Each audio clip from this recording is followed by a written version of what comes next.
Bismillahirrahmanirrahim. Assalamualaikum warahmatullahi wabarakatuh. Perkenalkan, kami dari kelompok 6. Saya sendiri Ratnasari dan rekan saya Deti Septiani.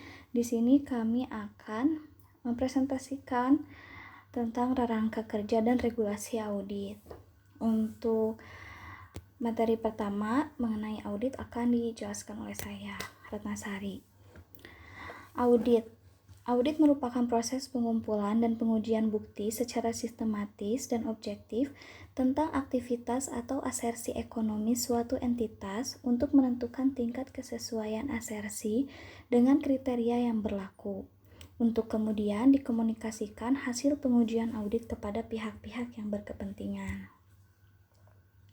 Selanjutnya ada standar audit. Standar audit merupakan pedoman umum pelaksanaan audit untuk membantu auditor dalam memenuhi tanggung jawab profesional dalam pelaksanaan audit.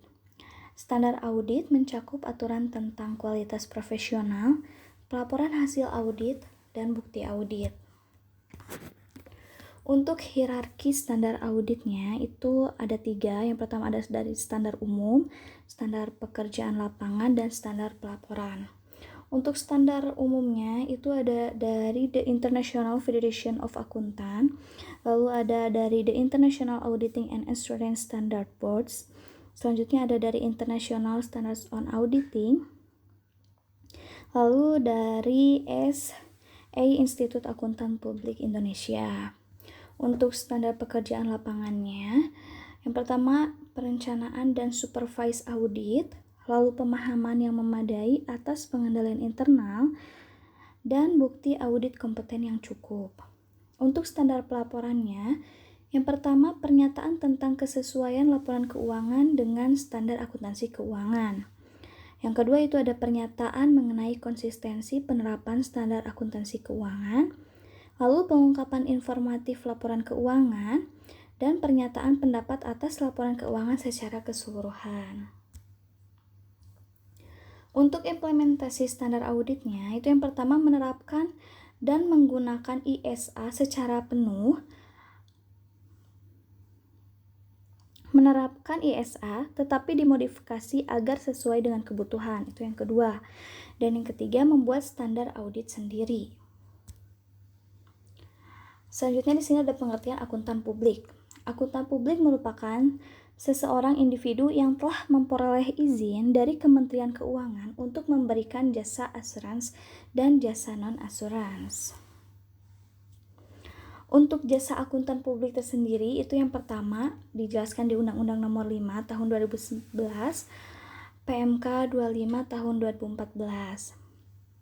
Lalu yang kedua itu ada audit atas laporan keuangan historis, yaitu mencakup perolehan dan penilaian bukti yang mendasari laporan keuangan historis suatu entitas, dengan tujuan memberikan keyakinan yang positif atas informasi keuangan entitas.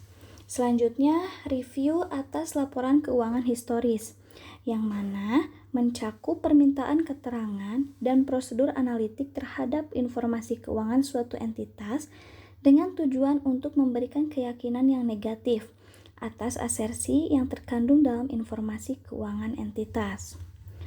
Lalu jasa assurance lainnya, yaitu pemeriksaan prosedur yang disepakati. Selanjutnya, materi asuransi yang akan dijelaskan oleh rekan saya, Deti Septiani.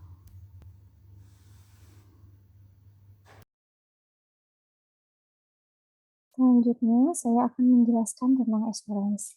Perikatan asuransi berarti seorang perilaku profesional yang memberikan pernyataan atas suatu kesimpulan yang telah dirancang untuk meningkatkan derajat kepercayaan pengguna yang dituju atas hasil evaluasi atau pengukuran atas hal pokok yang dibandingkan dengan kriteria. Sehingga dapat disimpulkan jika asuransi atau penjaminan ini adalah profesional independen untuk memperbaiki kualitas informasi bagi para pengambil keputusan. Kenapa para pengambil keputusan ini membutuhkan jasa asuransi? Karena untuk mengambil keputusan, para pihak tersebut membutuhkan informasi yang andal dan relevan, sehingga mereka mencari jasa asuransi untuk memastikan kualitas informasi yang akan dijadikan basis data dalam pengambilan keputusan. Untuk jasa asuransi sendiri, ini dapat dilakukan oleh akuntan publik atau profesi lainnya. Untuk profesi lainnya, contohnya seperti pemeringkat obligasi atau investasi atau reksadana. Untuk contoh kasus, misalkan ada satu investor yang ingin menginvestasikan dananya ke obligasi atau reksadana, maka dia akan melihat peringkat obligasi tersebut, sehingga dia akan membutuhkan informasi yang reliable dan relevan untuk mengambil keputusan yang valid, dan akhirnya dia pasti akan menyewa jasa pemeringkat obligasi. Kemudian, dalam asuransi sendiri terdapat beberapa kategori, yaitu yang pertama perikatan berbasis asuransi, yaitu pengevaluasian atau pengukuran atas hal pokok yang dilakukan oleh pihak yang bertanggung jawab atas hal pokok dan informasi hal pokok disajikan dalam bentuk asuransi oleh pihak yang bertanggung jawab yang tersedia bagi pengguna yang dituju. Untuk contoh simpulan dari perikatan berbasis asuransi ini, menurut opini kami, asuransi pihak yang bertanggung jawab bahwa pengendalian internal PT ABC telah efektif dalam semua hal yang material, sesuai dengan kriteria tertentu dan disajikan dengan secara wajar. Nah, lain hal dengan perikatan pelaporan langsung, yaitu pengevaluasian atau pengukuran secara langsung atas hal pokok atau dengan memperoleh representasi dari pihak yang bertanggung jawab atas hal pokok yang sebelumnya telah melakukan pengevaluasian atau pengukuran atas hal pokok tersebut. Yang tidak tersedia bagi pengguna yang dituju, informasi hal pokok disediakan bagi pengguna yang dituju dalam bentuk laporan asuransi. Untuk hal ini, contoh simpulannya itu, menurut opini kami, pengendalian internal PT ABC efektif dalam semua hal yang material, berdasarkan kriteria XYZ. Jadi, terlihat perbedaan antara perikatan berbasis asersi dan langsung. Jika pada perikatan berbasis asersi ini nanti eh, para praktisi itu auditor nanti akan menyampaikan opini yang telah dikemukakan oleh pihak yang bertanggung jawab sebelumnya.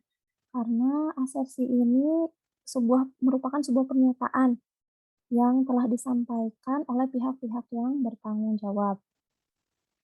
Selanjutnya di sini ada jenis dan tujuan perikatan asuransi. Dibagi menjadi dua, yang pertama perikatan yang memberikan keyakinan yang memadai dan perikatan yang memberikan keyakinan yang terbatas. Untuk perikatan yang memberikan keyakinan yang memadai bertujuan untuk menurunkan risiko perikatan asuransi ke tingkat rendah yang dapat diterima dalam kondisi perikatan tersebut. Sebagai basis kesimpulannya, praktisi yang akan dinyatakan itu dalam bentuk positif. Dan untuk perikatan yang memberikan keyakinan yang terbatas, ini bertujuan untuk menurunkan risiko perikatan asuransi ke tingkat yang dapat diterima dalam kondisi perikatan tersebut. Sebagai basis kesimpulan praktisi itu dinyatakan dalam bentuk negatif. Selanjutnya ada unsur perikatan asuransi. Di sini terdapat 5 unsur perikatan asuransi. Yang pertama ada hubungan tiga pihak. Nah, untuk hubungan tiga pihak sendiri, eh, jika kita merujuk pada IAPI, yang dimaksud dari hubungan tiga pihak itu bahwa perikatan asuransi akan melibatkan praktisi, pihak yang bertanggung jawab, dan juga pengguna yang dituju. Untuk pihak yang bertanggung jawab dan pengguna dituju itu bisa memungkinkan dari entitas yang sama ataupun yang berbeda. Kalau ini contohnya misalkan manajemen senior suatu entitas itu sebagai pengguna yang dituju dapat melakukan perikatan asuransi dengan seorang praktisi atas suatu aspek tertentu atas aktivitas entitasnya yang merupakan tanggung jawab langsung tingkat manajemen yang lebih rendah atau bawahannya sebagai pihak yang bertanggung jawab.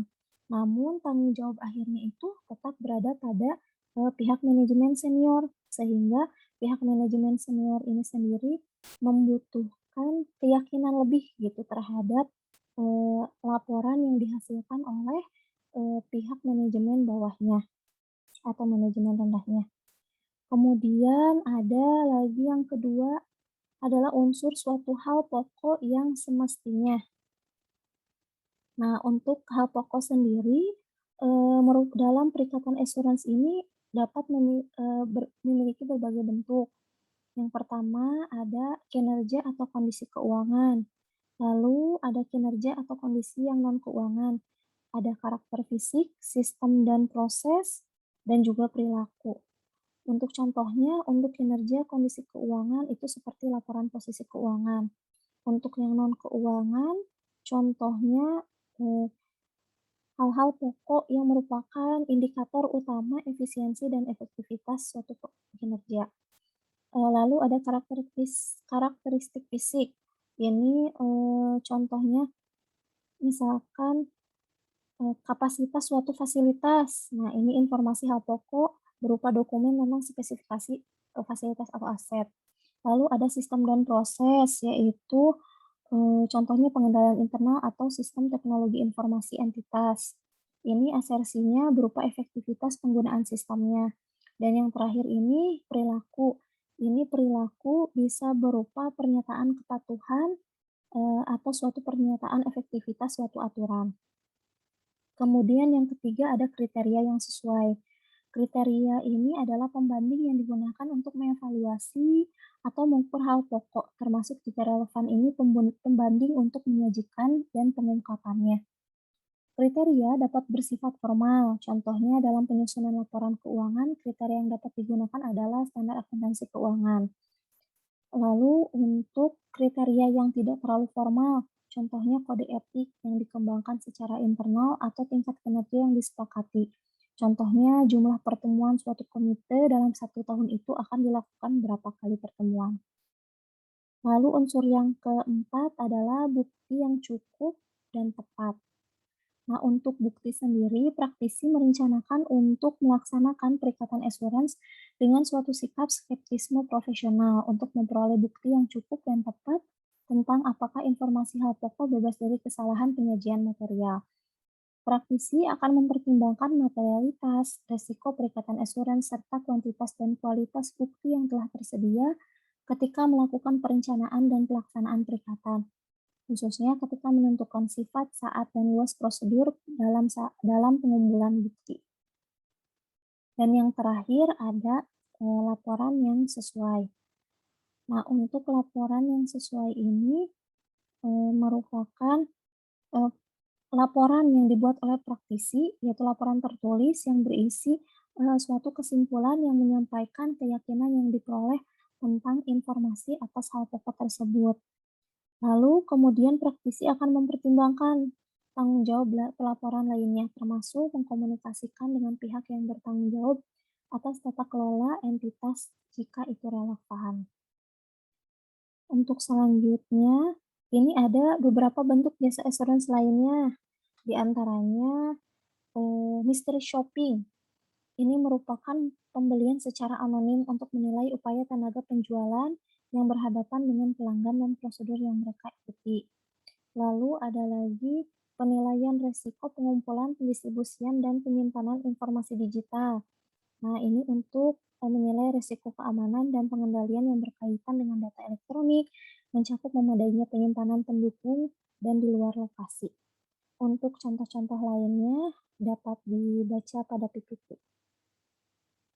Nah, untuk jasa atestasi itu salah satu tipe jasa assurance yang disediakan profesi akuntan publik, yang merupakan eh, akuntan akuntan publik nanti akan mengeluarkan laporan tertulis yang menyatakan kesimpulan atas keandalan asersi yang tertulis dibuat dan ditanggungjawab oleh pihak lain. Ini seperti yang sudah dijelaskan sebelumnya. Nah, untuk asersi sendiri adalah suatu pernyataan yang dibuat oleh suatu pihak yang secara implisit dimaksudkan untuk digunakan oleh pihak lain.